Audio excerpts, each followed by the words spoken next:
नमस्कार साथियों, आर्यभट्ट IAS के डिजिटल प्लेटफॉर्म पर एक बार फिर से आप सभी का हार्दिक स्वागत।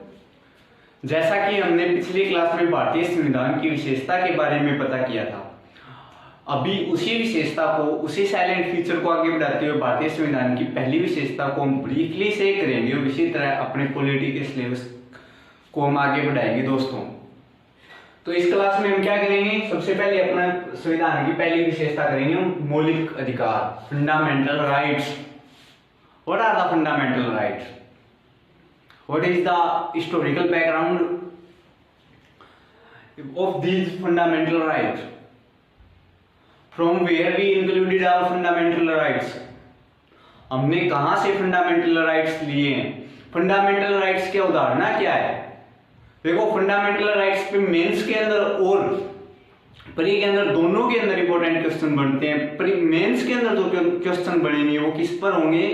वो होंगे घटनाक्रम पर। जैसे कि वाक व अभिव्यक्ति की स्वतंत्रता हमें 19(1) के ए पार्ट के तहत मिलती है, के सब क्लोज क के तहत मिलती है, ए के तहत मिलती है।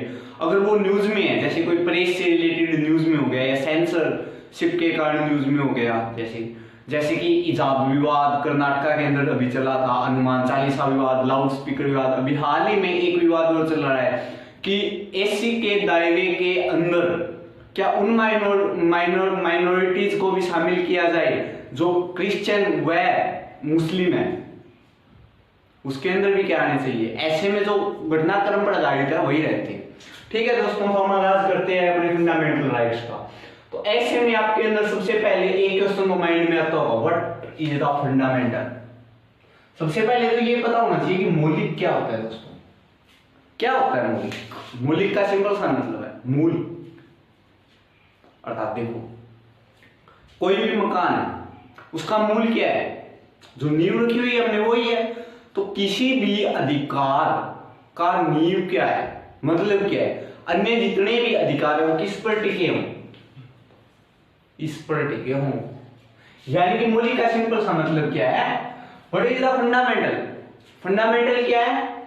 जो किसी ने जिस पर कोई अन्य चीज या अन्य विषय वस्तु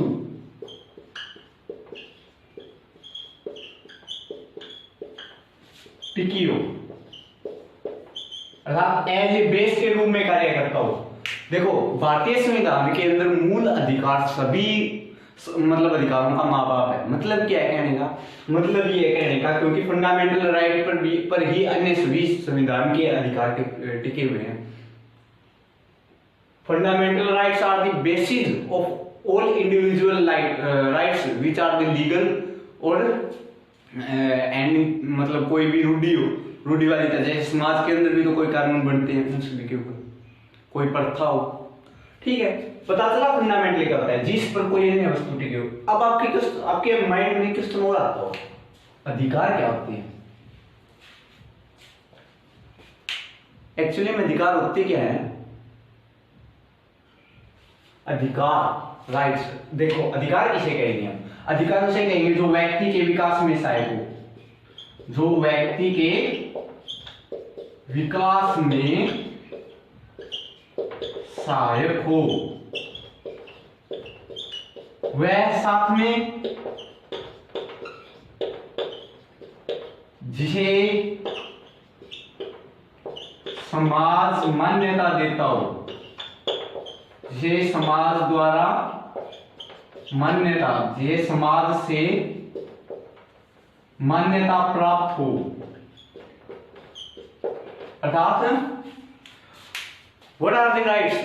राइट्स क्या होते हैं दोस्तों? जो व्यक्ति के विकास में सहायक हो। मतलब देखो, मैंने कोई दिखा, देखो कोई भी व्यक्ति है, उसको अपनी दो चीजों का विकास करना होता है। एक होती है मतलब जरूरत मान सकते हो आप, एक होती है जैविक जरूरत, एक होती है मानसिक जरूरत। या फिर ऐसे मान सकते हो कि आप कि एक उसको मानसिक विकास के लिए कोई अधिकार चाहिए, एक उसको जैविक विकास के लिए अधिकार चाहिए। तो ऐसे में उसके विकास के में सहायक हो वही अधिकार, उसी को हम अधिकार मिलते हैं। और समाज के अंदर मान्यता प्राप्त होनी चाहिए उस अधिकार को। अब ऐसे नहीं है कि मैंने ऐसे कह दिया भी मेरा तो 19(1) के तहत मुझे तो वाक और अभिव्यक्ति एक्सप्रेशन का अधिकार मिला हुआ है, तो ऐसे नहीं मैं किसी को गाली गलौज कर दूंगा, जिसे समाज द्वारा मान्यता प्राप्त हो। ठीक है दोस्तों, अब देखो, अब मैं आशा करता हूँ कि आपको ये चीज सब समझ में आ गई होगी। अब मैं आगे बढ़ता हूँ। देखो, मौलिक अधिकार का पता चला। मौलिक अधिकार क्या होते हैं?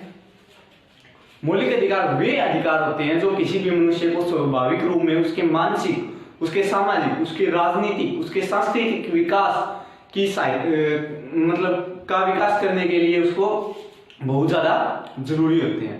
ठीक है दोस्तों, अब मैं बात करता हूं कि अधिकार को मैं थोड़ा सा और आगे बढ़ाता हूं। देखो अधिकार, देखो मैं आपको अधिकार दो तरीके से एक्सप्लेन कर सकता हूं। देखो अधिकार क्या होता है? सबसे पहले मैंने आपको अधिकार के बारे में बताया। अधिकार क्या होता है? जो मनुष्य के व्यक्तित्व के विकास के अंदर सहायक और जिसे समाज द्वारा मान्यता प्राप्त हो। अब दो तरीके के अधिकार होते हैं दोस्तों। एक को मैं बोल सकता हूं मानव अधिकार, ह्यूमन राइट्स। एक को क्या बोल सकता हूं मैं? Human rights. दूसरा मैं बोल सकता हूं आपको मौलिक अधिकार। दूसरा क्या होते हैं? मौलिक अधिकार। अब मानव अधिकार क्या होता है? जैसे कि इस धरती के ऊपर अगर हमने जन्म लिया तो हमारे कुछ ना कुछ अधिकार होने चाहिए, जैसे सांस लेने का अधिकार, प्रकृति को निहारने का अधिकार, जैसे काम का अधिकार है। चलो काम का अधिकार तो देखो द्वितीयक है, लेकिन काम से जरूरी हमारे लिए क्या है? जैसे खाने का अधिकार, पीने का अधिकार, जो एक मनुष्य रहते हुए आपको बसने का अधिकार, रहने का अधिकार, एक सामाजिक परिवेश में रहने का अधिकार ही मानव अधिकार है, अर्थात जो किसी भी व्यक्ति होते हुए प्रदान होते हो। लाइक इसको मैं एक और नाम से बोल सकता हूं, जैसे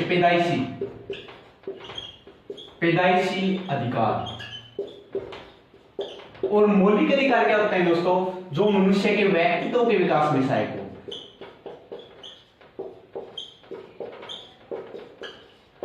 व्यक्तित्व के विकास में सहायक। अब मेरे को एक बात बताओ, देखो क्या जितने भी मानव अधिकार है वो मौलिक अधिकार नहीं होंगे? देखो एक्चुअली में क्या नहीं कहते, मेरा सिंपल सा मतलब ये है, जो मनुष्य के मानसिक विकास को बढ़ावा दे, मानसिक विकास को बढ़ावा दे, वही तो क्या है? अधिकार है। अब अगर वही अधिकार है तो मानसिक विकास को तो ये अधिकार भी बढ़ावा देते हैं, ये अधिकार भी बढ़ावा देते हैं।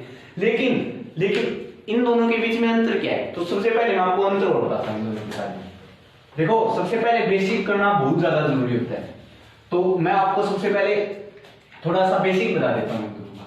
देखो मैं अगर अंतर करना चाहूं, सबसे पहले मानव अधिकार, और फिर मैं लेता हूं मौलिक अधिकार।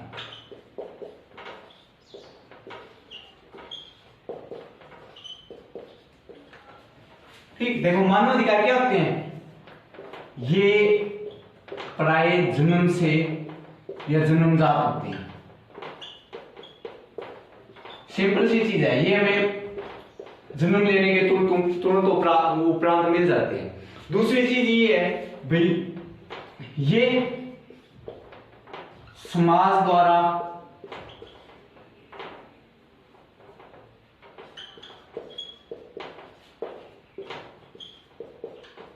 या राज्य द्वारा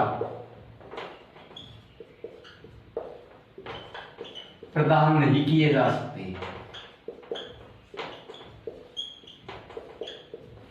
ठीक है, तीसरी चीज क्या है? इनके हनन पर हम, जब इनका वायलेशन हो जाएगा तो इनके हनन पर हम किसी भी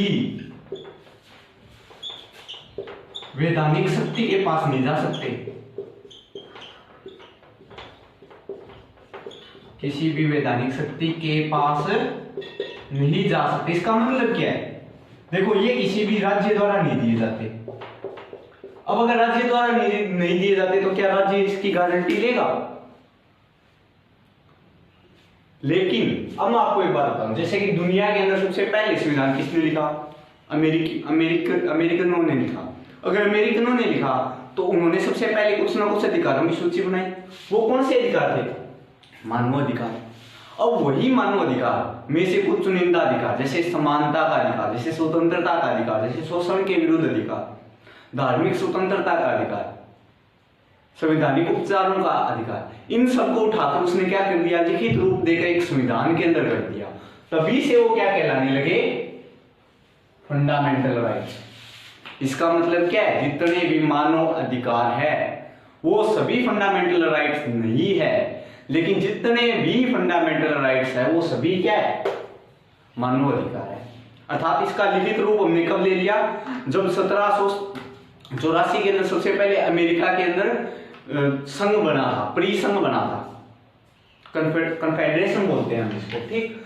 वहीं से सबसे पहले लिखित संविधान की अवधारणा आई और वहीं से हमने मौलिक अधिकार लिया। हमने अपने मौलिक अधिकार कहां से लिए, भारतीय मौलिक अधिकार यूएसए से। अब इनके बीच में फर्क देखो, ये प्राय जन्मजात होते हैं, ये क्या होते हैं, राज्य या समाज द्वारा दिए जाते हैं, राज्य द्वारा क्या किए जाते हैं, दिए जाते हैं। ये क्या होते हैं, न्यायोचित होते हैं।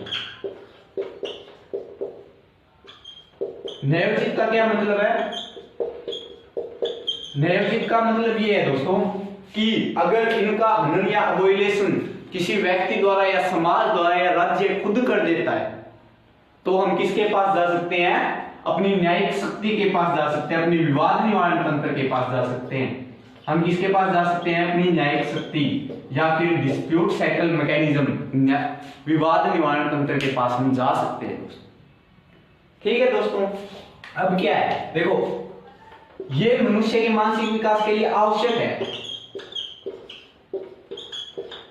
किसके लिए, मानसिक विकास के लिए। लेकिन ये मानसिक विकास के लिए मतलब राज्य द्वारा देना या ना देना वो इनके ऊपर डिपेंड करता है। लेकिन आज के युग में क्या है, आज के युग में ह्यूमन राइट कमीशन बनी हुई है, जैसे रोहिंग्या समुदाय के आप ले सकते हो। रोहिंग्या समुदाय क्या है, रोहिंग्या समुदाय एक्चुअली में म्यांमार की क्या है, ट्राइब्स के टाइप में हम बोल सकते हैं, जिनको उनके देश से निकाल दिया गया। अब वो बांग्लादेश के अंदर आ गए और धीरे धीरे एनआरसी के थ्रू बांग्लादेश के बॉर्डर से होते हुए असम व पूरे भारत के अंदर एंट्री कर रहे हैं। ठीक है, अब एक बात उनके सोचने की आती है, उनका क्या कोई मानवाधिकार नहीं है? अगर उनके मानवाधिकार, उनको बसने का भी तो अधिकार है, तो क्या वो कहीं पर जाकर नहीं बस सकते?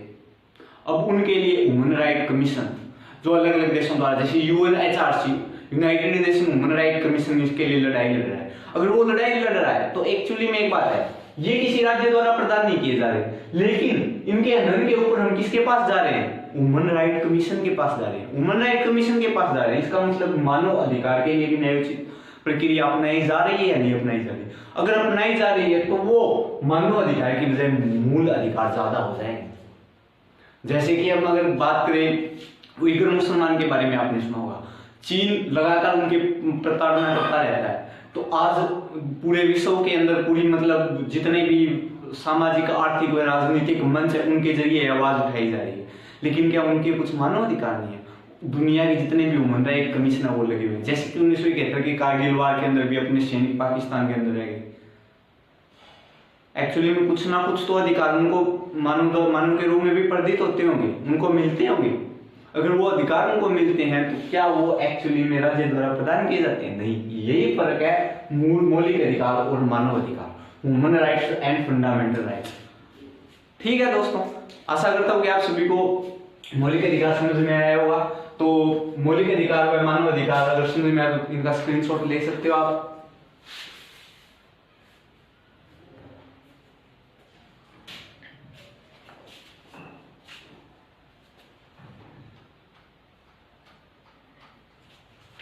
ठीक है दोस्तों, चलो अब आगे बढ़ते हैं। अब अपना सारा का सारा कंसंट्रेशन किस पे रहेगा? फंडामेंटल राइट्स पे रहेगा। किस पे रहेगा? फंडामेंटल राइट्स पे रहेगा। फंडामेंटल राइट्स, मौलिक अधिकार। अब क्वेश्चन एक और अराइज होता है, चलो मैं थोड़ा सा आपको इसके बारे में फैक्चुअल डाटा दे सकता हूं। मौलिक अधिकार भारतीय संविधान के भाग नंबर 3 के अनुच्छेद 12 से लेकर 35 तक कुल 6 अनुच्छेद संकलित है। कुल 6 मतलब वैसे तो हम 6 अधिकार बोल सकते, 6 अधिकार संकलित है, आप प्रदान किए गए हैं, प्रदान किए गए हैं। ठीक है, अब 6 अधिकार कौन कौन से? देखो, सबसे पहले मैं बात करता हूं आर्टिकल नंबर 12। आर्टिकल 12 की अगर मैं बात करूं तो उसके अंदर है राज्य की परिभाषा।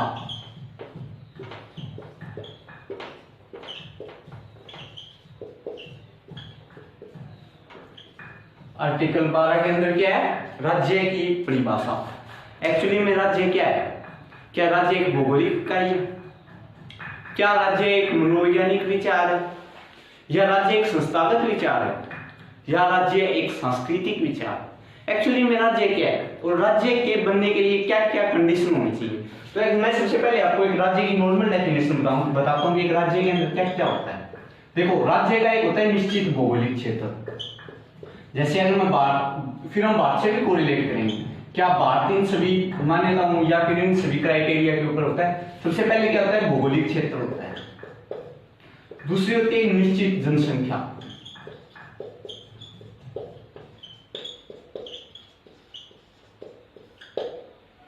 तीसरी होती है संघ प्रभुता।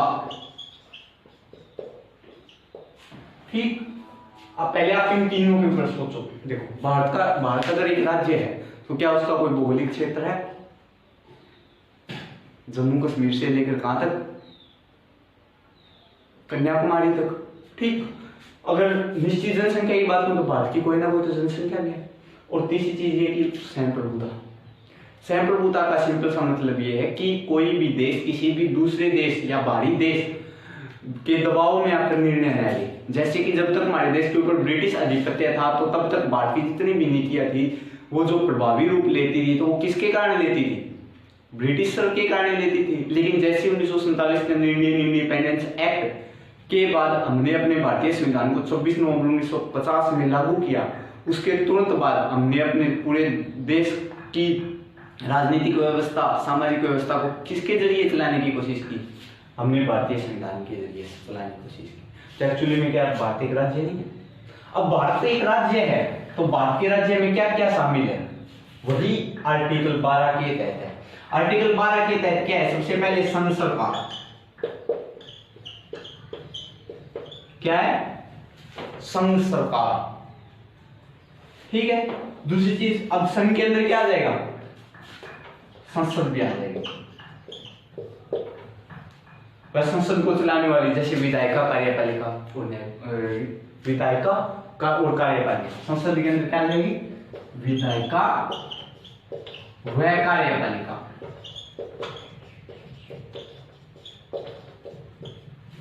ठीक, अब मैं दूसरी बात करता हूं राज्य सरकार, क्योंकि हमने क्या अपनाया है? संघवाद अपनाया है। राज्य सरकार में भी यही हो जाएगा, राज्य विधानसभा, राज्य की विधायिका और राज्य की कार्यपालिका।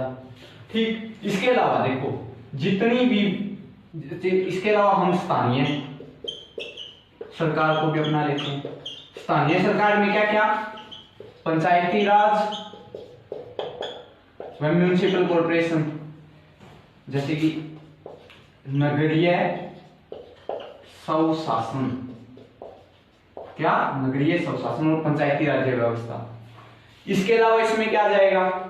जितनी भी विधायी व गैर विधायी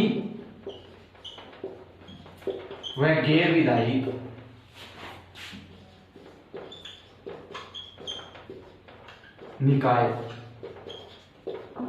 विधायी और गैर विधायी निकाय का क्या मतलब है?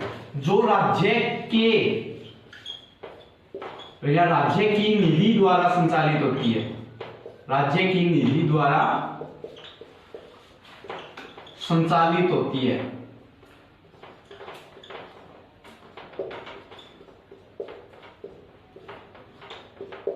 राज्य की निधि द्वारा संचालित होने का मतलब क्या है? देखो, भारत के अंदर एम्स है, ठीक, भारत के अंदर LIC है, ठीक, भारत के अंदर और क्या है? भारत के अंदर ONGC भी है, भारत के अंदर ऐसी संस्थाएं भी है जो मतलब जैसे PSU के थ्रू काम करती है, तेल खरीदने वाली भी होगी, इसके अलावा शिपयार्ड के लिए होगी गोवा के अंदर। तो क्या भारत के अंदर ऐसी निकाय नहीं है, LIC, एम्स, जो स्वास्थ्य और शिक्षा जैसी सुविधाएं, जितनी भी यूनिवर्सिटी हो गई, UGC 1954 के एक्ट के थ्रू काम कर रही जितनी भी यूनिवर्सिटीज होगी, क्या वह भारतीय राज्य के अधीन नहीं आएगी? तो यही है जो। लेकिन एक चीज बताओ, क्या इन्फोसिस हो गया या फिर मतलब ऐसी कोई संस्था जैसे कि अंबानी या अडानी द्वारा रिलायंस शुरू किया गया, क्या रिलायंस राज्य के अधीन आएगा? वो निजी संस्था है, किसी व्यक्ति की संस्था, वो राज्य के अधीन है। एक्चुअली में राज्य किसे कहा गया है? संघ सरकार, जिसमें संसद की कार्यकारी शक्तियां, जैसे कि संसद के अंदर क्या जाएगा, विधायिका व कार्यपालिका, राज्य सरकार राज्य की विधायिका व राज्य की कार्यपालिका, विधानसभा होगी, ठीक। स्थानीय सरकार में पंचायती राज व्यवस्था, नगरीय स्वशासन आ गया। इसके अलावा विधायी व गैर विधायी निकाय, विधायी कौन सी होगी? विधायी वो निकाय होगी, देखो राज्य के अधीन, जैसे कि विधायी निकाय जो विधि द्वारा संचालित है। विधि द्वारा जैसे कि मैं बात करता हूँ, भारत के अंदर पिछड़ा वर्ग आयोग 1993 के अंदर स्थापित किया गया। पिछड़ा वर्ग आयोग, national commission on other backward classes के ऊपर जो भी पिछड़ा वर्ग आयोग NCBC है, क्या वो विधायी निकाय नहीं है? क्या वो विधायी संस्था नहीं है? इसके अलावा अगर मैं गैर विधायी निकाय जैसे DRDO, इसरो, अगर ये सब है तो ये आती तो भारत के अधीन है, ये भारत की PSU है, ये भारत के अंदर ही तो भारत की राज्य सरकार द्वारा या भारत की सरकार द्वारा ही तो संचालित होती है ना। ये सभी इसके अंदर शामिल है। इसका आप उदाहरण क्या दे सकते हो? LIC, DRDO, AIMS, एम्स, जैसे। ठीक है दोस्तों, इसका स्क्रीनशॉट ले लीजिए।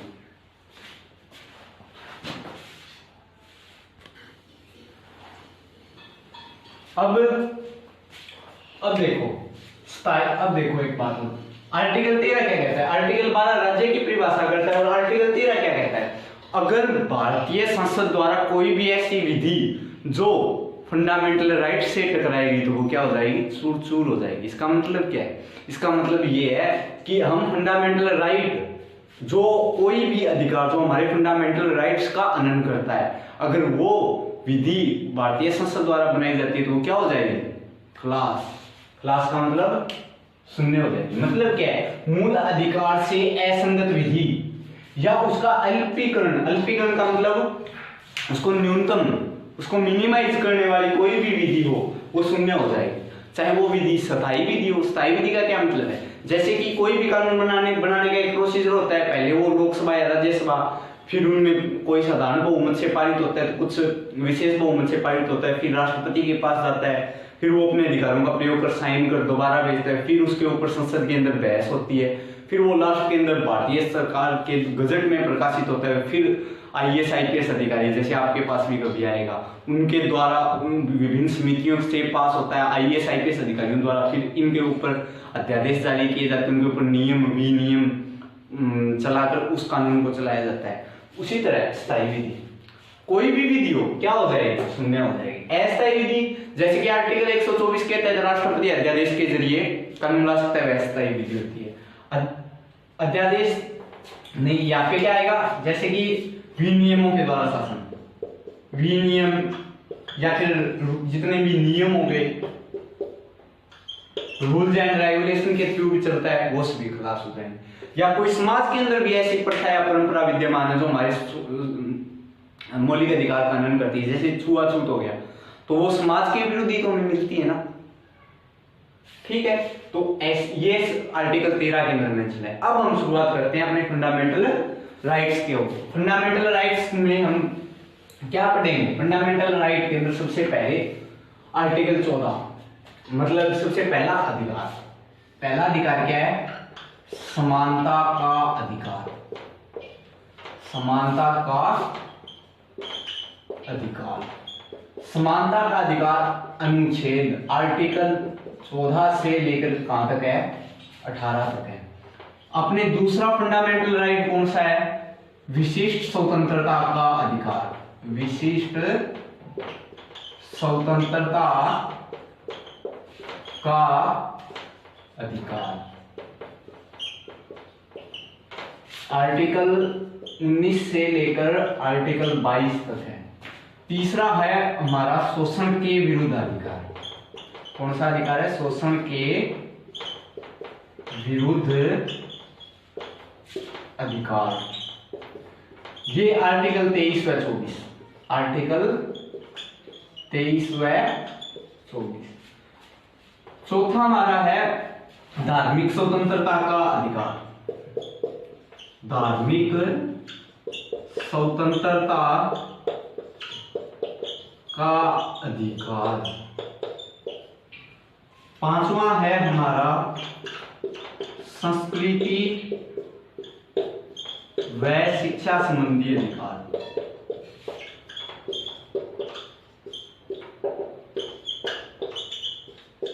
और लास्ट आ गया राइट ऑफ कॉन्स्टिट्यूशन रेमेडीज, संवैधानिक उपचारों का अधिकार। संवैधानिक उपचारों का अधिकार। ये आर्टिकल 32 में है, ठीक है। ये आर्टिकल 29 व 30 में है और ये आर्टिकल 25 से लेकर 28 तक है। देखो, भारतीय संविधान के अंदर 6 मौलिक अधिकार दिए गए हैं। सबसे पहला अधिकार है राइट ऑफ इक्वालिटी, आर्टिकल 14 से लेकर 18। आर्टिकल 14 के अंदर क्या कहते हैं? भारत के अंदर किसका शासन होगा? विधि का होगा, और विधि के समक्ष सभी क्या होंगे? समान होंगे, और विधि के समक्ष सभी को समान संरक्षण दिया जाएगा। आर्टिकल 15 क्या कहता है? आर्टिकल 15 ये बात कहता है कि लिंग, जाति, वर्ग या जन्म स्थान या फिर किसी भी धर्म के आधार के ऊपर किसी के साथ शैक्षणिक संस्थाओं या फिर अन्य किसी भी सार्वजनिक स्थान के ऊपर जाने या न जाने से किसी के साथ भेदभाव नहीं किया जाएगा। आर्टिकल 16 लोक नियोजन के अंदर यानी सरकारी नौकरियों के अंदर आरक्षण की बारे में बताता है। आर्टिकल 17 हमें छुआछूत के अंत के बारे में, और आर्टिकल 18 हमें उपाधियों के अंत के बारे में बताता है। भारत के अंदर उपाधि नहीं मानी जाएगी, ठीक है। फिर आता है विशिष्ट स्वतंत्रता का अधिकार, right of liberty. Right of liberty के अंदर आर्टिकल 19 से लेकर 22 तक। आर्टिकल 19 के अंदर फिर हमें 6 अधिकार प्राप्त है। पहला वाक व अभिव्यक्ति स्वतंत्रता का अधिकार, वाक व अभिव्यक्ति की स्वतंत्रता का अधिकार। दूसरा अगर मैं बात करूं निर्युद्ध सम्मेलन का अधिकार। तीसरा मैं बात करूं संघ यानी यूनियन, एसोसिएशन या फिर कोई भी वाणिज्यिक संघ बनाने का अधिकार, ठीक। इसके आगे ये 6 अधिकार हमें मिलते हैं, ठीक है। आर्टिकल 20 हमें किसके बारे में बताता है? अगर कोई अपराधी हो जाता है या कोई अभियोजित हो जाता है तो उसके पास क्या अधिकार है। आर्टिकल 21 तो हमारा प्राण व देही का अधिकार है, जिसको हम जीवन का अधिकार बोलते हैं, राइट ऑफ लाइफ बोलते हैं। और आर्टिकल 22 हैबियस कॉर्पस से रिलेटेड है, नजर निवारक बंदी से रिलेटेड है, ठीक है दोस्तों। शोषण के विरुद्ध अधिकार कि कोई किसी भी व्यक्ति का व्यापार नहीं किया जा सकता है, देह का व्यापार नहीं किया जा सकता और बाल श्रम को रोकता है। ये धार्मिक स्वतंत्रता का अधिकार, भारत एक धर्मनिरपेक्ष राज्य है तो भारत के अंदर पूरे देश के अंदर कोई भी व्यक्ति अपने धर्म का प्रचार प्रसार व किसी भी धर्म को अपना सकता है या इन पर टैक्स नहीं लगेगा, वो सभी आर्टिकल 25 से लेकर 28 में है। संस्कृति व शिक्षा का अधिकार, जैसे शोषण के विरुद्ध के अधिकार तो इंग्लिश में क्या बोलेंगे? राइट ऑफ अगेंस्ट अबॉलिशन, ठीक। धार्मिक स्वतंत्रता के अधिकार को क्या बोलेंगे? राइट ऑफ रिलीजन फ्रीडम या right of freedom of religion या। और 5वां हो गया अपना संस्कृति व शिक्षा संबंधी अधिकार, cultural and educational related rights. इसके अंदर क्या है कि कोई भी अल्पसंख्यक या फिर किसी भी संस्कृति को अपने वजूद को बनाए रखने का पूरा अधिकार है, वह अपनी संस्कृति का प्रचार प्रसार आराम से कर सकता है। और लास्ट, जिसको हम संविधान की आत्मा भी कहते हैं, राइट ऑफ कॉन्स्टिट्यूशनल रेमेडीज, संवैधानिक उपचारों का अधिकार। यह आर्टिकल 32 जो 6 रिट के बारे में बताता है, वो यह हमें बताता है कि अगर इन अधिकारों का हनन हो जाए तो हम सीधे आर्टिकल 32 के तहत 6 रिट का क्या मतलब होता है? रिट का मतलब होता है कि एक रिट दायर कर देंगे हम सीधा सुप्रीम कोर्ट के अंदर, और आर्टिकल 226 के तहत हम हाई कोर्ट के अंदर रिट दायर कर देंगे, जिसके जरिए अगर हमारे किसी भी फंडामेंटल राइट का हनन हो जाता है तो हम किसके पास जाएंगे? सीधा अपने देश के विवाद निवारण तंत्र सुप्रीम कोर्ट के पास जाएंगे, ठीक है दोस्तों। तो आपको सभी के सभी 6 अधिकार समझ में आ गए। मैं अगली क्लास में आपको ब्रीफली बताऊंगा कि क्या क्या अधिकार है। अब मेरा एक दो क्वेश्चन सिंपल फंडामेंटल राइट को लेकर है। देखो फंडामेंटल राइट फंडामेंटल क्यों है, मौलिक अधिकार मूल में भी मूल क्यों है? देखो इसका क्या कारण है? देखो सबसे पहला कारण ये फंडामेंटल क्यों है। सबसे पहला कारण कि हमें राज्य के विरुद्ध मिलते हैं। किसके विरुद्ध मिलते हैं? राज्य के विरुद्ध मिलते हैं। राज्य के विरुद्ध क्यों मिलते हैं? राज्य के विरुद्ध इसलिए मिलते हैं क्योंकि राज्य शक्तियों का एक संगठित रूप है। अगर राज्य शक्तियों का संगठित रूप है यानी कि हमने राज्य को एक कल्याणकारी उदाहरण दी गई, उसको एक शक्तियों का पूरा संगठित रूप दे दिया कि आप ही हमारे समाज का कल्याण करें। अब वो हमारे समाज का कल्याण करेंगे, लेकिन कभी कभी ऐसा भी तो हो जाता है कि वो रास्ता भटक जाए और वो शोषण करने लगे। जब राज्य शोषणकारी भूमिका में आ जाता है तो कि मनुष्य को उसके मतलब जितने भी नागरिक है या उसके जितने भी व्यक्ति उसको बचाने के लिए कुछ ना कुछ अधिकार होने चाहिए। इसी के लिए इसकी रचना की गई, फंडामेंटल राइट्स की रचना की गई। तो ये राज्य के विरुद्ध मिलते हैं। ठीक है दोस्तों, मैं दूसरी बात कहूं तो अगर इनका हनन हो जाता है, हनन पर हम सीधे किसके पास जा सकते हैं? सुप्रीम कोर्ट के पास। जो 6 रिट मैंने बताई आर्टिकल 32 के तहत अन्य अधिकारों का अगर हनन भी हो जाता है तो हम सीधे सुप्रीम कोर्ट के पास नहीं जा सकते। हम सबसे पहले सेशन कोर्ट, डिस्ट्रिक्ट कोर्ट, फिर उसके लिए हम अपीली अधिकारिता का प्रयोग करते हुए हाई कोर्ट से हम सुप्रीम कोर्ट जाएंगे। लेकिन भारत के अंदर फंडामेंटल राइट ऐसे राइट्स हैं जिनको हम सीधे हम कहां पर जा सकते हैं? सीधे हम सुप्रीम कोर्ट जा सकते हैं। अगर मैं तीसरी बात करूं, देखो ये कौन से कारण? ये सिद्धांतिक कारण है। सिद्धांतिक कारण का क्या मतलब है? सिद्धांतिक कारण का मतलब ये है कि ये राज्य के विरुद्ध मिलते हैं और हनन के बाद हम सुप्रीम कोर्ट जा सकते हैं। ये संविधान के अंदर लिखित है।